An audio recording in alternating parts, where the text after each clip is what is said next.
Good afternoon. All right, so jumping right into chapter 10, right? So chapter 10 is really where we start to get into the macroeconomic stuff, right?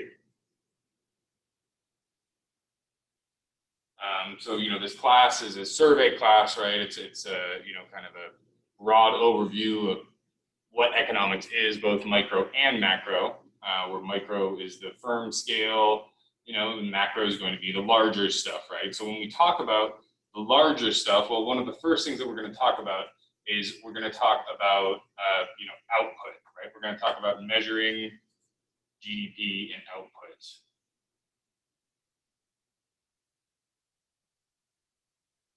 Measuring output,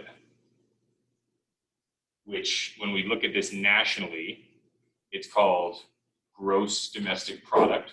And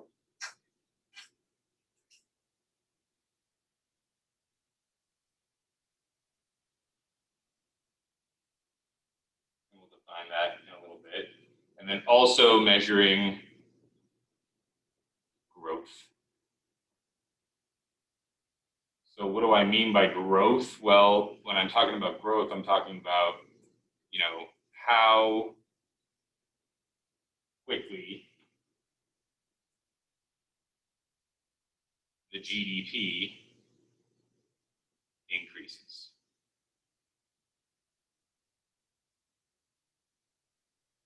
So this GDP, as you can tell, is kind of, an important thing in economics, right? So what is GDP?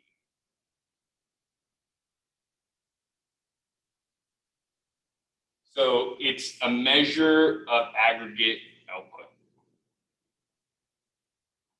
What do we mean when we say aggregate, right? That's not a word that we're used to seeing.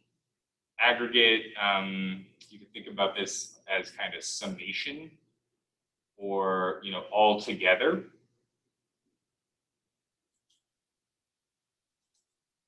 So it's a measure of all of the output together, right? So aggregate output.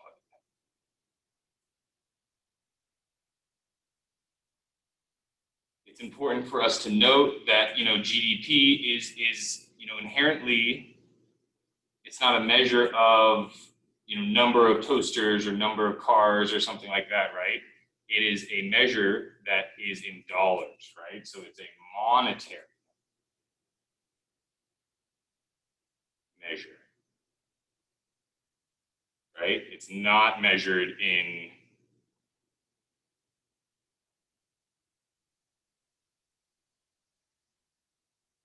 quantity of goods and services.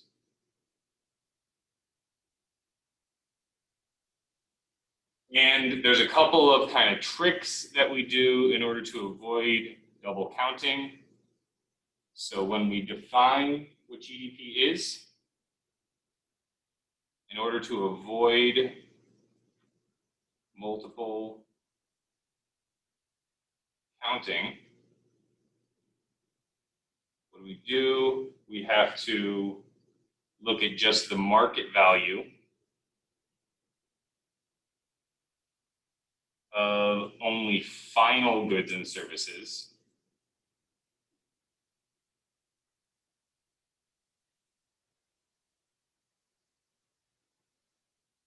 So what does this mean? This means we're going to ignore intermediate goods.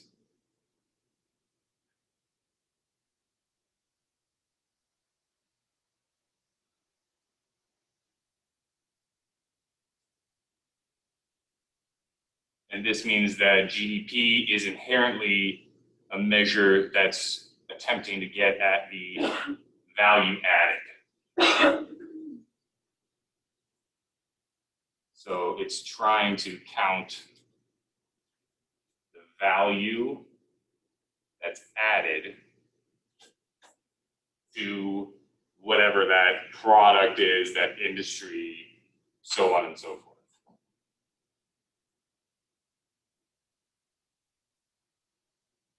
So, the really simple kind of situation, right? If we had, so just very simple illustration.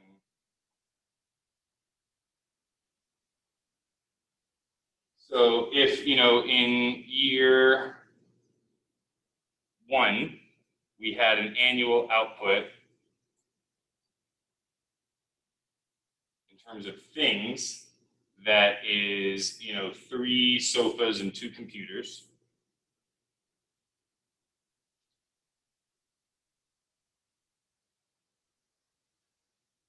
And if we knew that the market value for each one of those things, right? So if the sofas are 500 and the computers are 2,000, it'd be 3 times 500 plus 2 times 2,000, right? So we would have to be given the price of the computers equal to 2,000, and the price of the sofas is equal to 500. And so that would give us a total market value here of $5,500. And then let's say that the next year we switch our output. And so the next year we're going to go ahead and do 2 sofas and 3 computers. So instead it's going to be 2 times 500 plus 3 times 2,000, which is going to give us what? 7,000.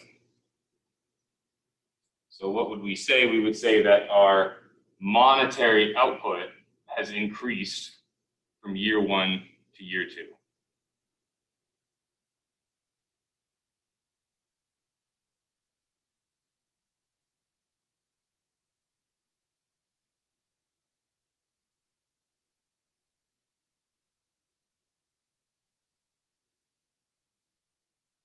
We could even say by how much it increased, right? It increased by $1,500. So, it's really important to remember there's a few exceptions, right? So what are these kind of exceptions with regards to GDP?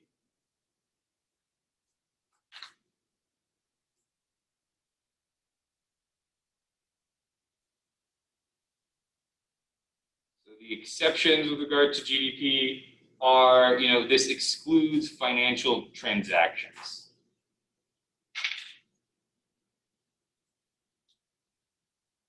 So in economics, we would say it's only concerned with the real economy, right? The real economy. So like the material economy, the economy of producing and selling goods and services, right? So what are these financial transactions that it's excluding? I'm glad you asked, right? So we're going to have any sort of public transfer payments.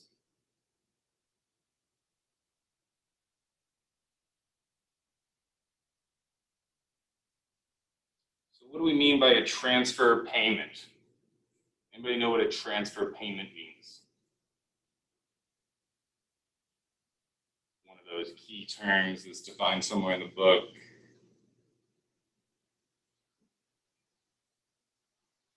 So transfer payment is going to be, Social Security,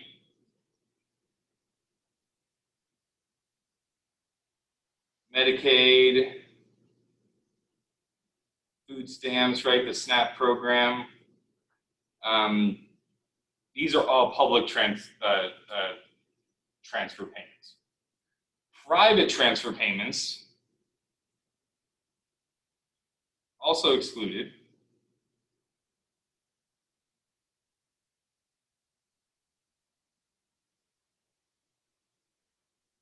So what can we conclude a transfer payment is, right? A transfer payment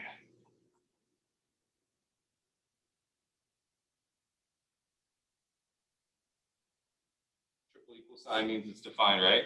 This is, a one-sided monetary exchange.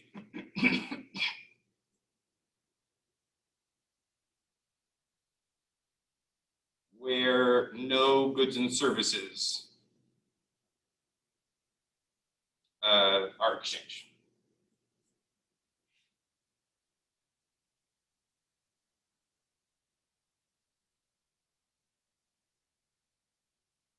So private transfer payment, what would that be? That would be, you know, a Christmas gift or something, right?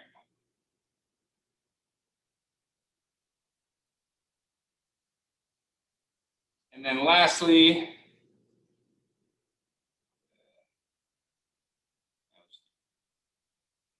we've got, you know, the stock and bond market transactions, right? So anytime you buy and sell stocks and bonds, that's not counted as a part of GDP.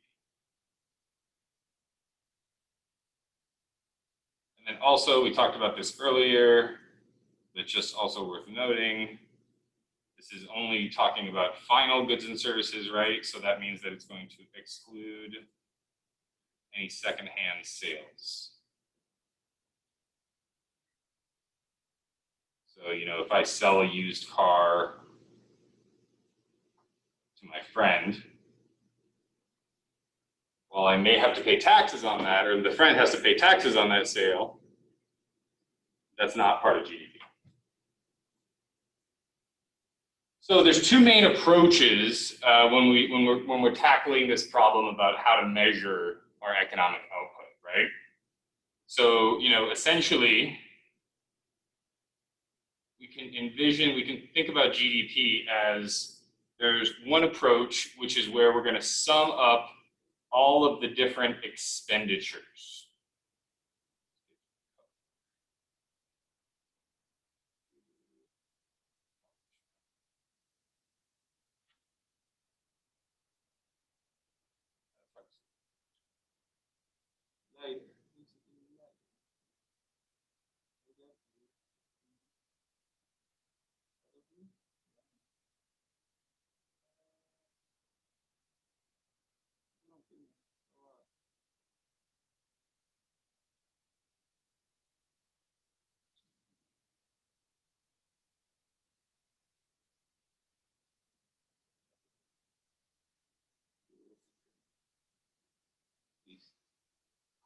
All right, Matt, you in? Now you're going to be super.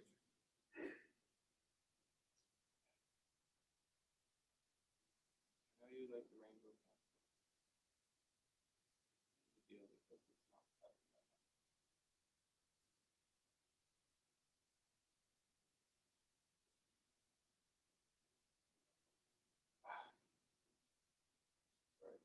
Expenditure approach. Advantages and disadvantages of the digital technologies. So the expenditure approach, so we have expenditure approach, and then we have the income approach. So let me just make sure I'm getting that right here.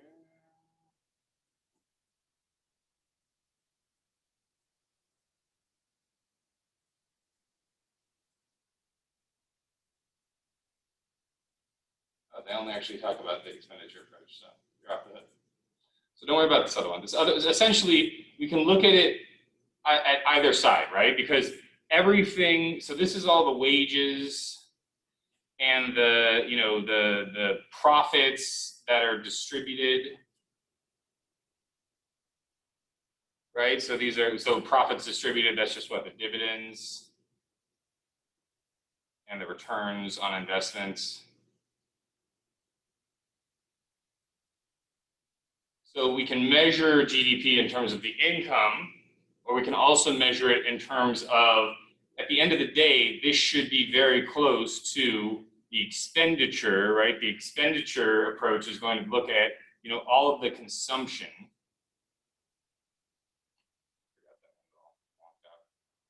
All of the consumption that's done by, you know, mainly the households, right? We use HH to get the households there. we're going to add up all of the investments. You know, this is done by the businesses. And so a lot of students are very confused at this point because they're like, wait, you said that financial transactions are not included in part of GDP, but investment is, right? Well, it's only included when that money, well, number one, most of the time when you're buying a stock or a bond, right, you're buying it on the secondhand market. So you're not actually buying it from the company itself. You're not injecting any extra money or capital into the company. You're just buying it from somebody else who bought it at some point. So you're just exchanging a piece of ownership of it. Investment only happens when the business takes that money that maybe they raised from extra shares of, you know, when they sold extra shares or whatever, right? So investment only happens when they take that money and they actually build factories, buy land, you know, expand employment, that type of thing, right? We've also got government expenditure in here, right? So government spending.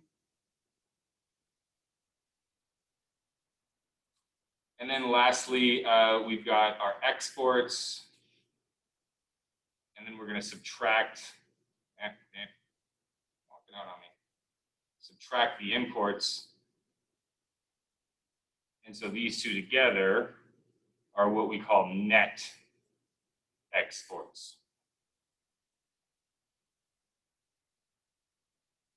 And so this is the way that we're going to really be focusing on. And we're going to jump into what consumption is right now.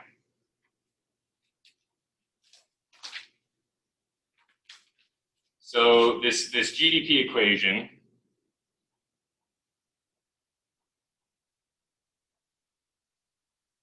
should be something seared into your memory by the end of the class. And this C here is for consumption.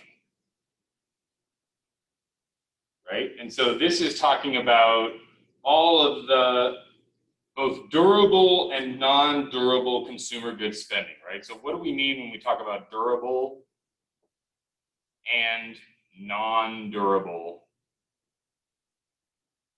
consumer goods spending?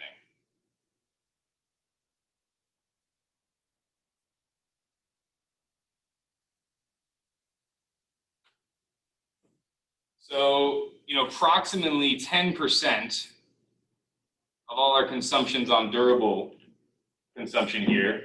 And these are defined by having a life of 3 years or more, right? So we have a life expectancy here.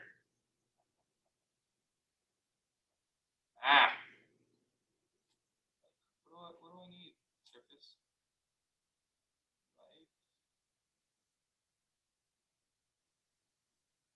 A life expectancy that's greater than 3 years in order to make it durable, right? So what does that mean? Anything that's less than 3 years is non-durable.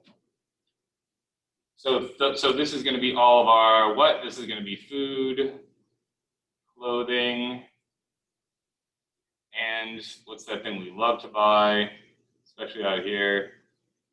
Gasoline, right? And so, you know, 10% goes to durable, about 30% goes to non-durable consumption. We spend a lot of money on services here in the United States, right? So services is going to be about 60. Wow. Services is going to be about 60% of the United States output.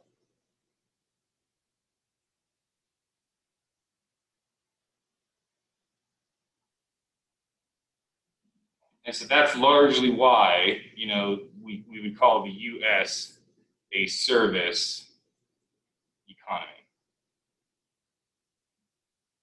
Right? You know, we do a lot of financial services, medical services.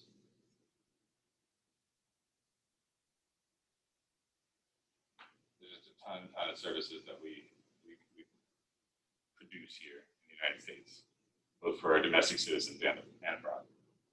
So what's our next piece, right? When we talk about that investment, right? Investment. So remember, I was talking about how, it doesn't matter if you buy a share of something, right? Unless it's like an initial public offering or unless it's an issuance of new stock. And then even then, they have to actually invest that, right? So this is all the gross domestic private investment.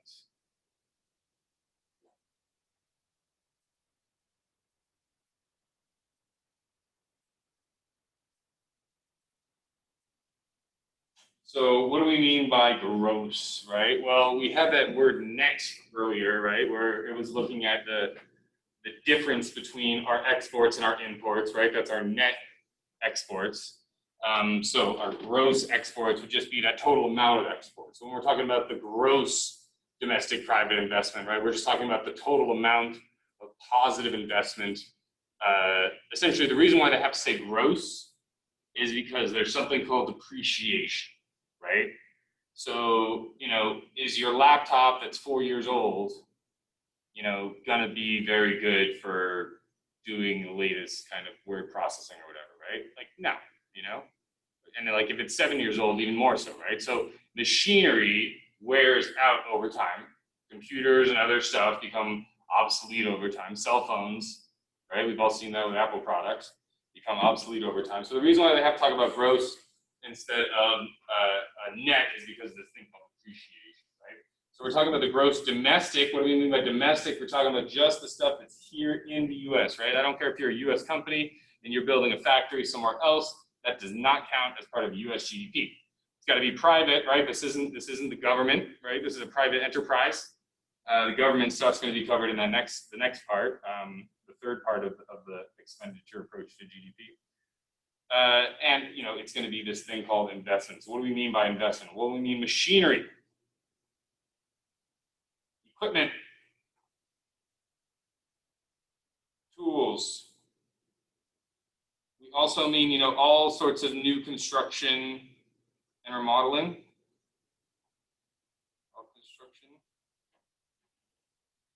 And then lastly, and this is the kind of weirdest one here, any changes in inventory, right? So any inventory buildup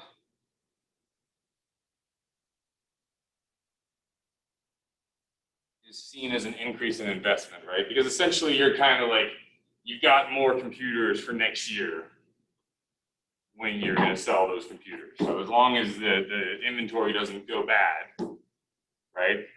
So, inventory buildup should probably be treated differently for durable and non-durable industries, but it's just kind of treated uniformly throughout. So all of them represents ways that businesses invest in themselves.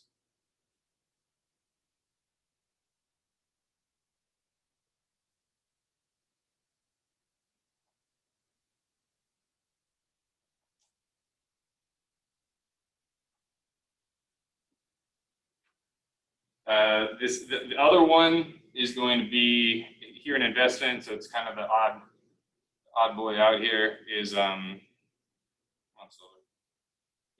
residential construction. So new, not remodeled here. New, I'll make it bolder. You go away. Residential construction.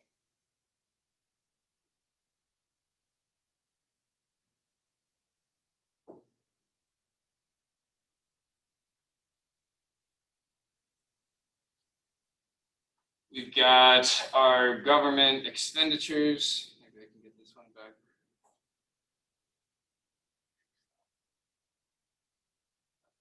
Government expenditures. So, any kind of grants or loans you may have gotten to go to school here, right? That's a government expenditure, right? Any kind of time that the government buys anything, right? When they build a road or fix a road or whatever, right? So any expenditure that the government makes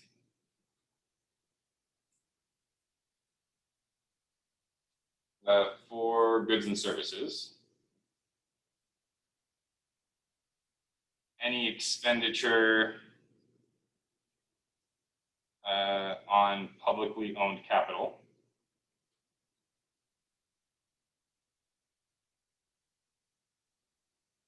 Right, so this is kind of, we think about this as public investment.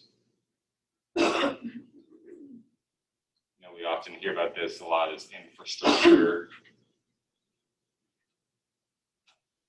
investment.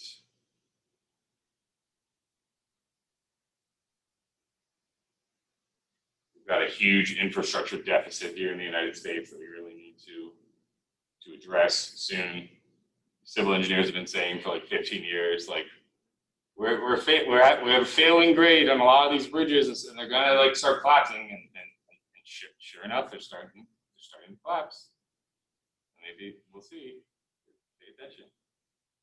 And then again, right? We talked about this earlier, but it's just important to keep in mind, especially because the U.S. not only spends a ton of money on, like 60% of the expenditures the U.S. spends is on Social Security and Medicaid, so that like elderly people aren't poor, right? We wiped out poverty among our elderly population with those two programs. But also, what other kind of transfer payments do we have? We're the largest aid providers in the world, right? We spend we give away billions and billions of dollars every year to almost every country in the world. And none of that is included in our GDP, right? So it excludes all types of transfer payments.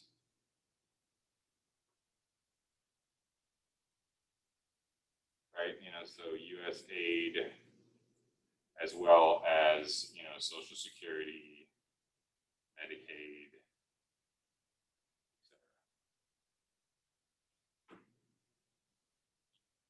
But every missile that we buy and fire, that's part of GDP. Every single one. They're not cheap. We talked about it earlier, right? We've got net exports.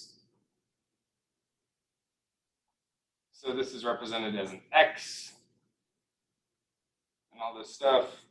And so this is, you add all the exported goods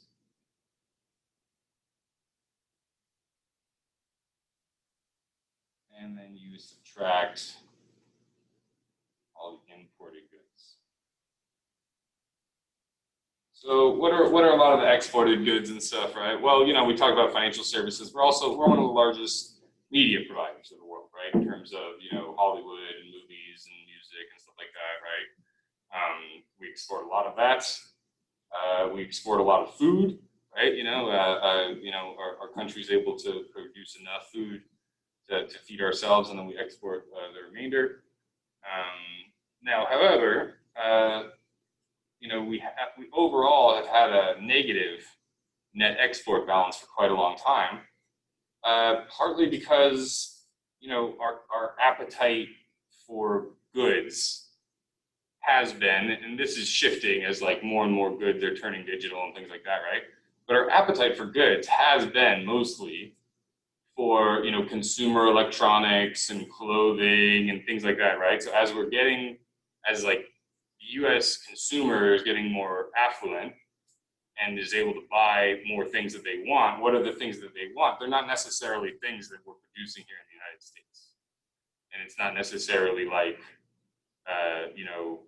they're going to increase their consumption of, the entertainment products, the financial products, so on and so forth. So, there's a lot of different reasons why we have, in the U.S. here, we've had imports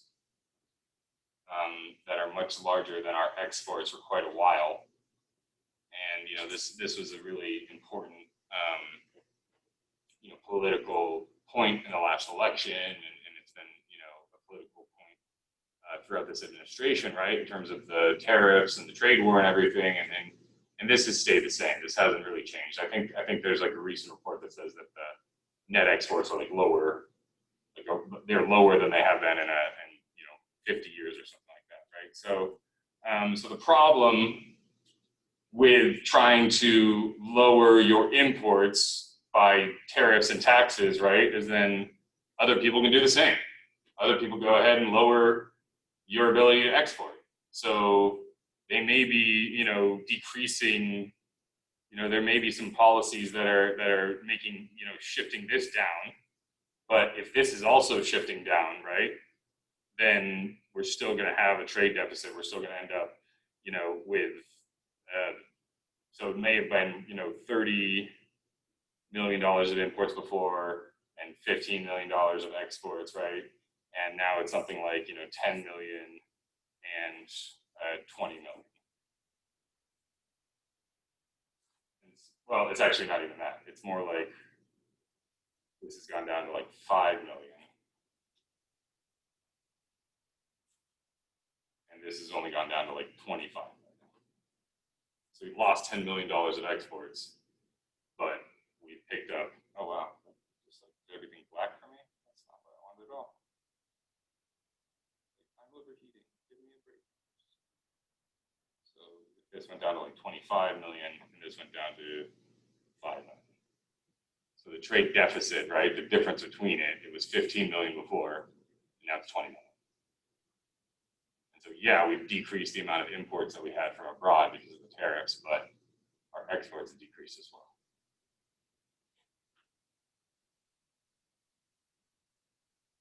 When we're talking about GDP, so these are all the components of GDP, right? And when we're talking about GDP, so GDP is equal to Y is equal to C plus I plus G plus NX, right? It's just important for me to keep kind of pointing that out there, make sure you guys understand all that stuff.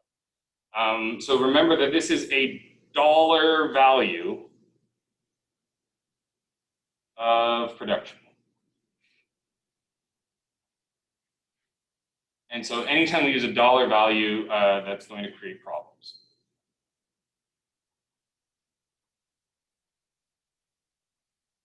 And why is that? Well, prices change.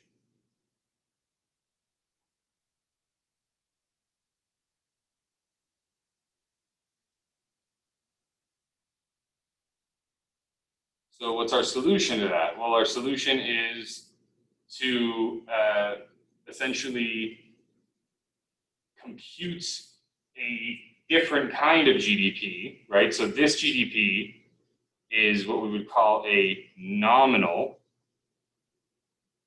GDP. And you can think about nominal and remember nominal as, when you get a paycheck, when you have that check or that cash in your hand, that's your nominal wage, right? Nominal GDP is just how much actually was spent that year by everybody on all the different stuff, right? The real GDP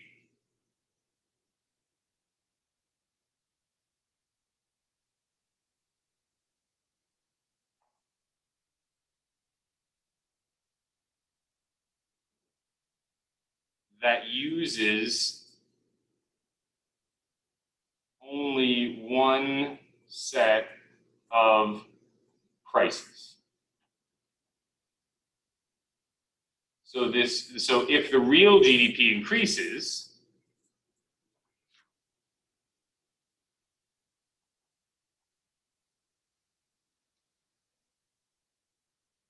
it's because there was more, it's because more like physical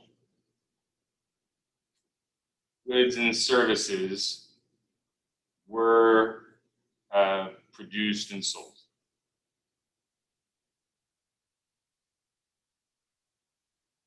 So sometimes our GDP can increase, our nominal GDP can increase. So if we go back to that example, right, where we had the sofas for $500 and the computers for $2,000, right? Sometimes the GDP can increase just because the price of the computer increases, so the price of the sofa increases, right? And it's not actually that we're producing more of them. And so by keeping the prices locked in to what we call a base year, so this one set of prices, this is called our base year. So, the base years, are usually, 2000, 2010, for some weird reason, 2017 we use sometimes. So it's going to give us a better understanding of what's actually happening in the economy. There's an example we could do, but it's boring, so let's give it. Economic growth.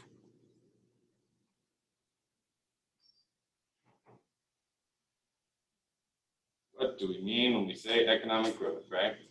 Well, we're talking about increases in the real GDP per capita, right? Because we want more physical goods and services to be produced and sold. Otherwise, we're all just lying to each other, right? And saying, oh yeah, life's getting so much better, even though it's like, wait a second, I actually I don't have a bigger mattress. I don't have a larger house. I don't have a nicer car. I don't get to eat out more times a week than I used to, or I don't have better medical care than I used to, right? It's just a perception of it because I'm getting paid more and because the prices of everything are more. But at the end of the day, my life isn't actually better. So we need to use our real GDP so that we can look at actual physical goods and services, right? And essentially, economic growth is an increase in this real GDP over some period of time.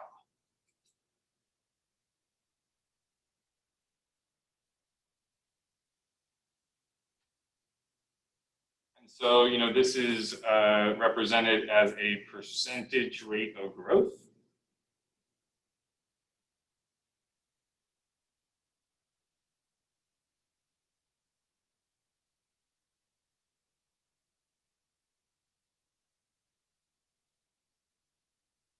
And, this isn't always going to be positive, right? During periods of recession,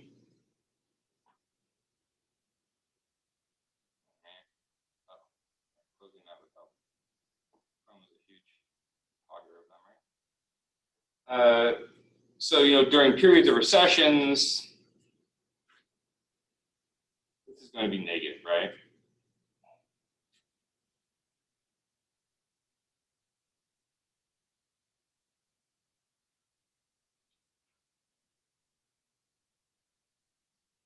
And there's a cool thing called the rule of 70.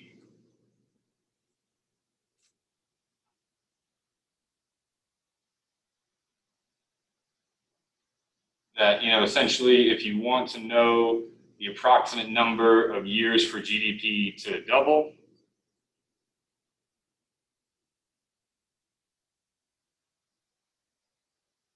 it's really anything for GDP, or you could think about it as your investment. That's going to be equal to 70 divided by that annual percentage economic growth rate.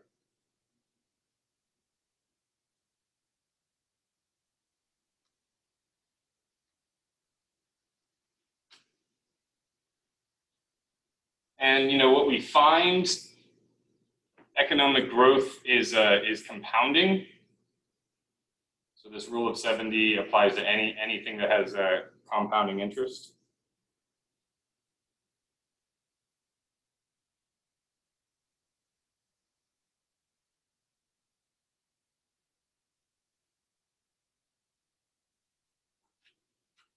And so compounding interest means that, you're making interest on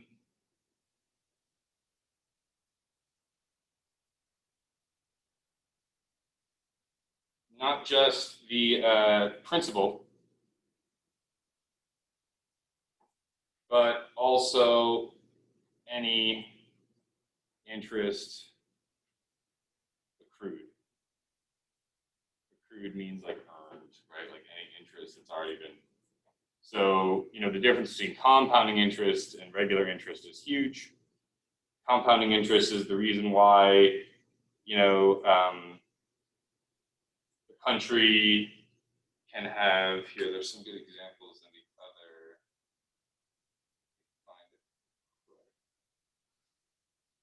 Quick break.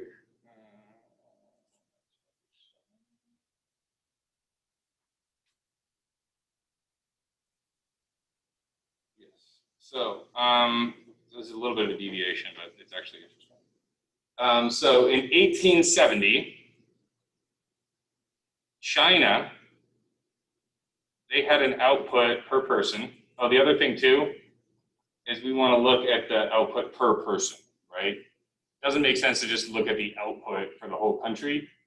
We want to take the output, we want to take that GDP, and we want to divide it by N, where N is the population. That's going to give us, like, essentially what would the income be if everyone made exactly the same thing. Now we know that that doesn't happen, right? There's tons of income inequality. You know, a lot of people make a lot more money than most people, and a lot of people, you know, are stuck in poverty. And there's that middle class in between that, you know, is getting smaller and smaller every decade. So it's better to look at that output per person, despite the fact that it doesn't capture that inequality. Will I get rid of it if I click it? Nope. Nope, it's just gonna be like that. Okay, cool. So China's output per person, oh, it wasn't exactly the same. It was 120% of Ghana, right? Ghana is a small African country, you know, I think it may be landlocked, but so it was 120%. So they had, you know, very similar GDP per capita in 1870, right? Well, by 2010, China had more than 4 times a real GDP per capita that was 4 times that of Ghana. Well, why is that, right? Well, China's growth rate over this period was a whopping, not dollar sign, was a whopping 2%. Which, I mean, if you look at China in the last 20 years, they've been putting up double digits every year, right? So that's actually, when I say a whopping 2%, I'm being very sarcastic there. It's not that much. But when you compare that to Ghana, right? What was Ghana's growth rate at this point? It was only 1.1%.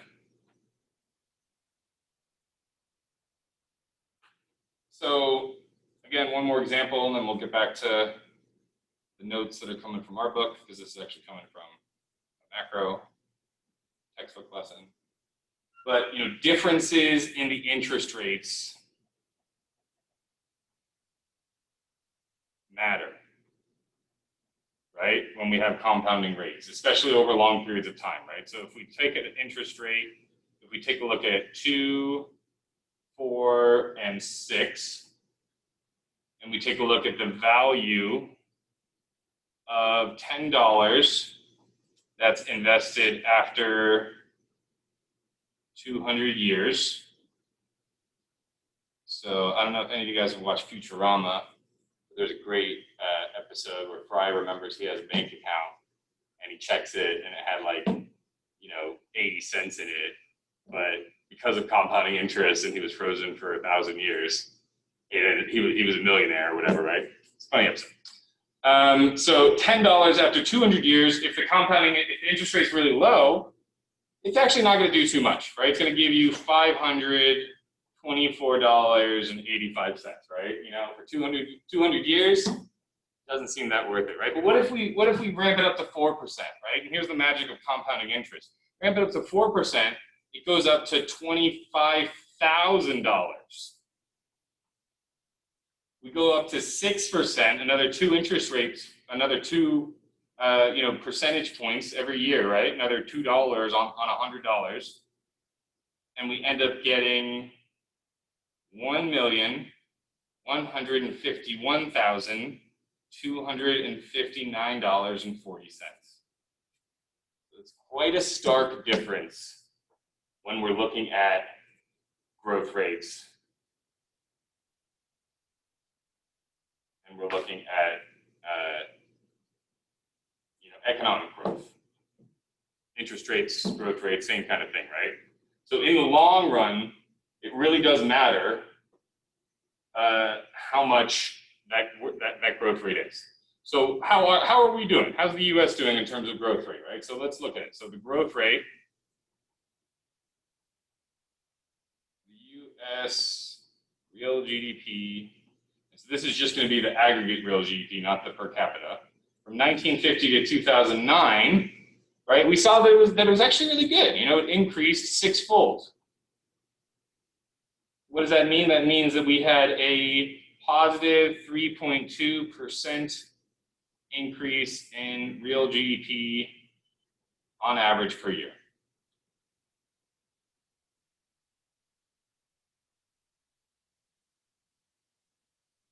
Now, what if we look at the real GDP per capita? So growth in US real GDP per capita of that same period, right? Well, now we see that it increased 3 times instead of 6 times. And this equates to about a, come on, I want to go back, plus 2% increase in the real GDP per capita per year on average.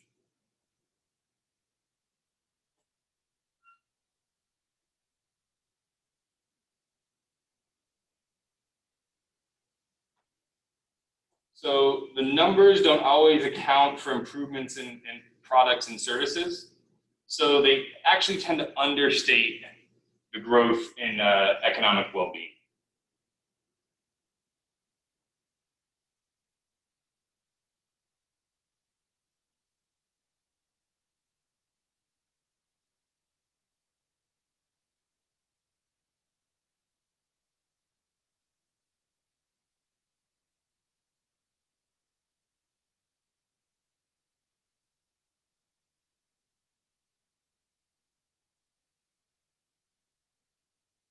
It's been harder and harder and harder for them to kind of like update, you know, especially as like that basket of goods changes more every year, right? Like there were no computers 30 years ago. So how can you compare economic output this year and 30 years ago? Because there were no prices. You know what I mean? Like, so there's some like calculations they have to make because there's just some things that weren't around back then. So it gets to be quite tricky.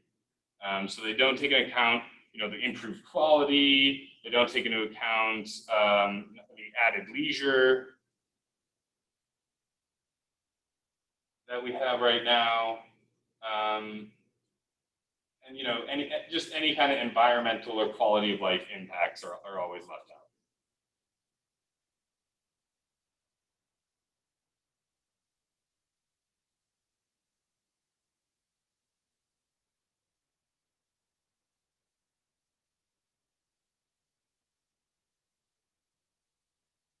You know, both good or bad, right? You know, could be, you know, clean air, could be smoky air, could be clean water, could be water with uranium or water with fracking chemicals that lights on fire, right? So none of that really is included in our measures here. So what actually, you know, determines this growth thing? So when we talk about economic growth,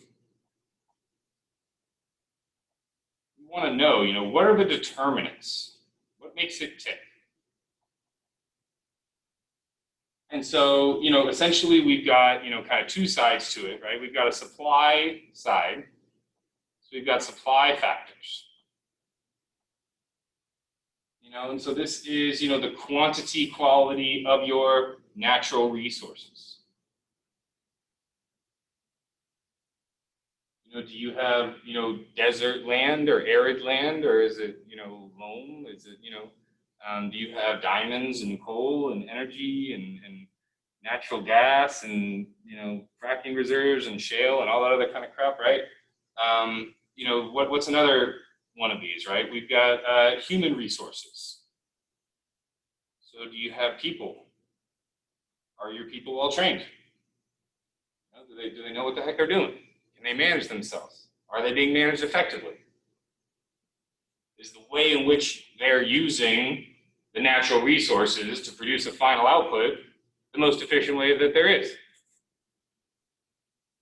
Part of that is how much capital stock you got. This is part of the reason why the US fared so well post-World War II, while so many other countries had a hard time. All the other advanced economies, all the other economies that we were competing with had their capital stock destroyed because of bombings, because of war.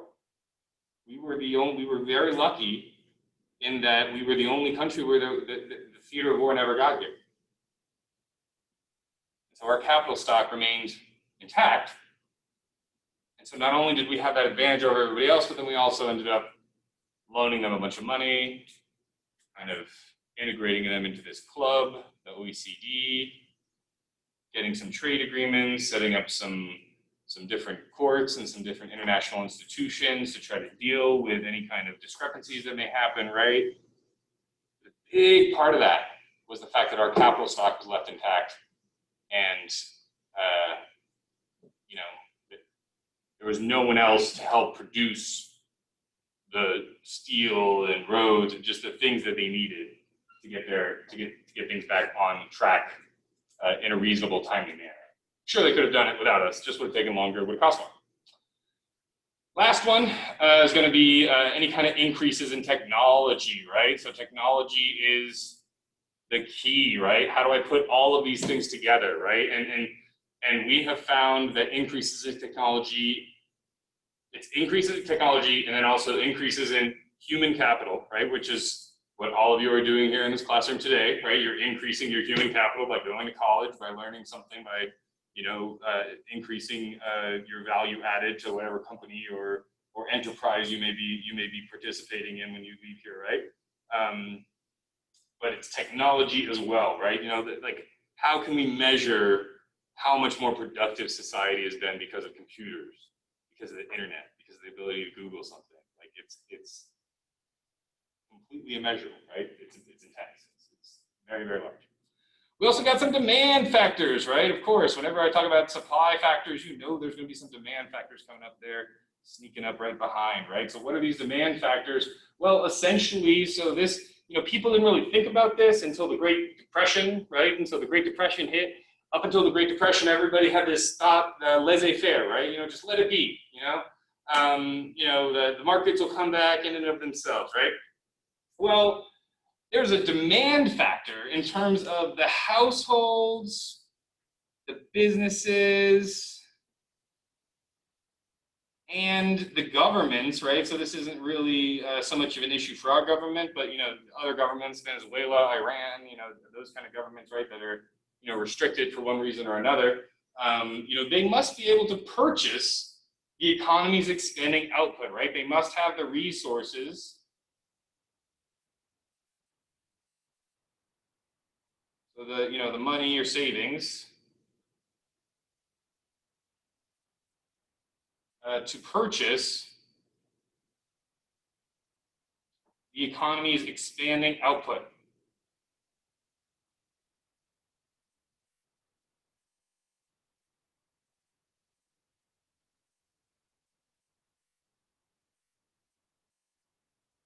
So there was this big quote about in the Great Depression, the biggest thing we have to fear is fear itself, right? Essentially, it was used again post 9/11 to get people out spending, because essentially we can cause an economic recession just from panicking and just from stopping to buy. I mean, we've kind of seen this. We've lived through this in the last year, right?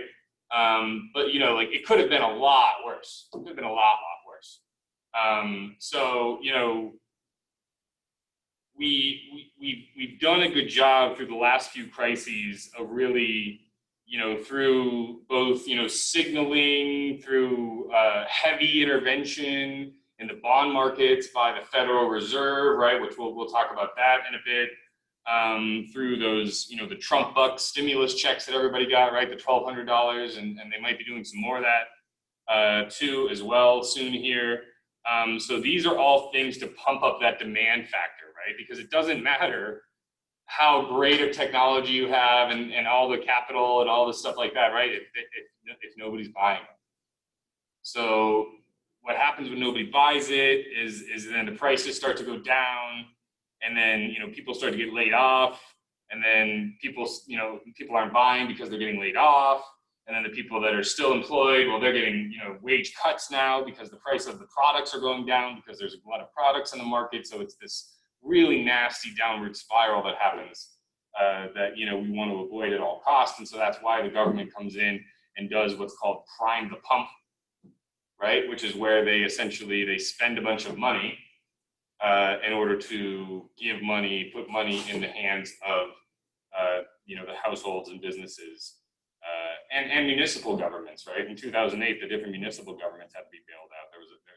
They were having a bond crisis, and the federal government had to come in and issue what were called Liberty bonds, which was essentially just a way for them to give the municipalities money that, because the municipalities had overextended themselves just like everybody else had back then, and they were going to go under, and the federal government was like, that's really going to be bad. And so they went ahead and backstopped all these municipal bonds. But what did that do? That just created what we call moral hazard, right? It just kind of meant that in the future, municipalities are more likely to overextend themselves, because now they've learned that if they all get caught, short, right? If they all get caught not able to make their commitments to these bonds at the same time, then the federal government's going to bail them out. So that's creating what's called moral hazard. All right, last part of this is what we call the efficiency factor. Remember, we talked about efficiency before. It's talking about, producing the most amount of goods and services with the least amount of resources at the lowest amount of cost. And so the efficiency factor is saying, that essentially in order for an economy to grow along this optimal trajectory, it has to achieve economic efficiency, get as close to it as possible, really, economic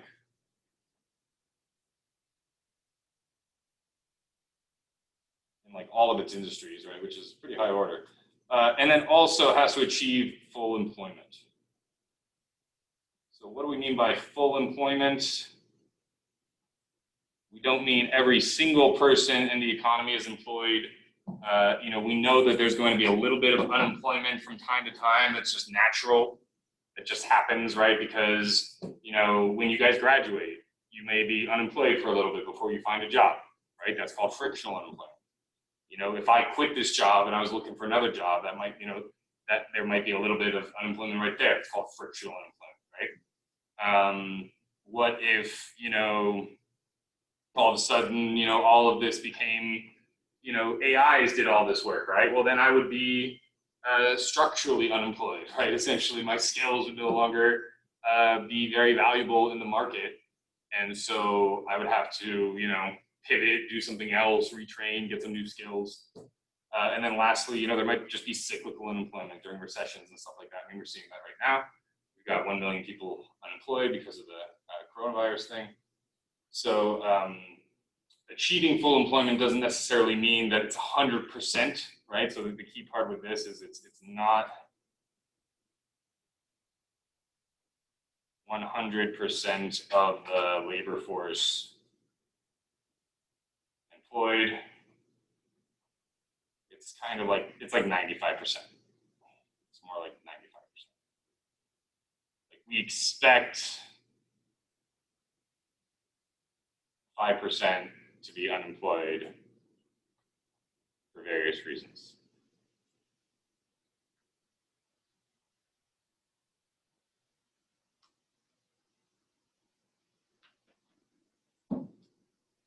So at the end of the day, tying this back to one of the first models that we learned, and then we're gonna get out of here because see the eyes glazing over.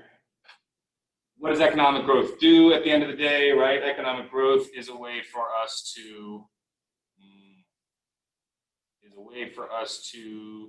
shift our production possibility frontier, right? If this is our capital goods, And this is our consumption goods.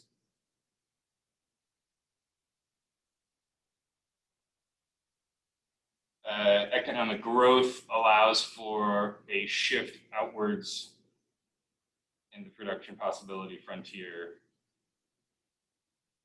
So this is made possible